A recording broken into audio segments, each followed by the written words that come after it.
Hello guys. হ্যাঁ ভালো, আজকে যাচ্ছিলাম দুর্গাপুর। এই যে বাসে চেপে গেছি, বাসে হেলতে দুলতে চলে যাচ্ছি।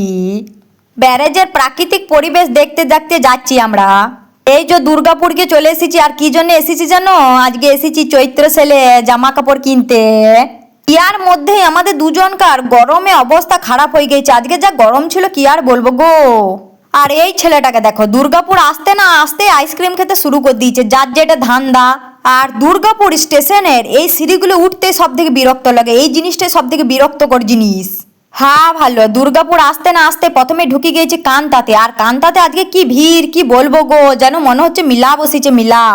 একটা জামা কাপড়ের দোকানের সামনে একটা কুলার ছিল, আর কুলারটাতে আমি হাওয়া খেতে শুরু করে দিয়েছি। ফাঁকা ছিল দোকানটা একটু।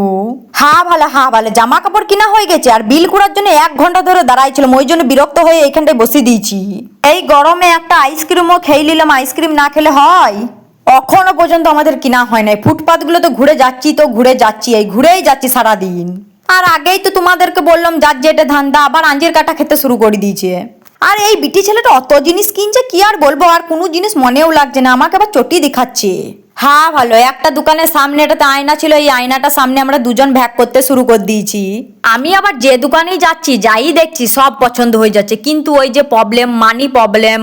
হ্যাঁ ভালো এসি ছিলাম 10টায়, আর ঘর যাচ্ছি সন্ধ্যে 6টায়। কি আর বলবো গো, সারা দিন বাজার করেই গেলাম তো করেই গেলাম। দ্বিপদে দেখো বাসে চেপেই গেছি, আর অত ভিড়ের মধ্যে কিছু দেখতে পাইনি, কিন্তু এই ছেলেটার ফগলা দাঁতগুলো দেখতে পাচ্ছি। বাসে চাপতে না চাপতেই দমে জল দমে। তো গাইজ আজকের মতো টাটা, দেখা হবে আবার নেক্সট ভিডিওতে। তোমরা বেশি চিন্তা করো না।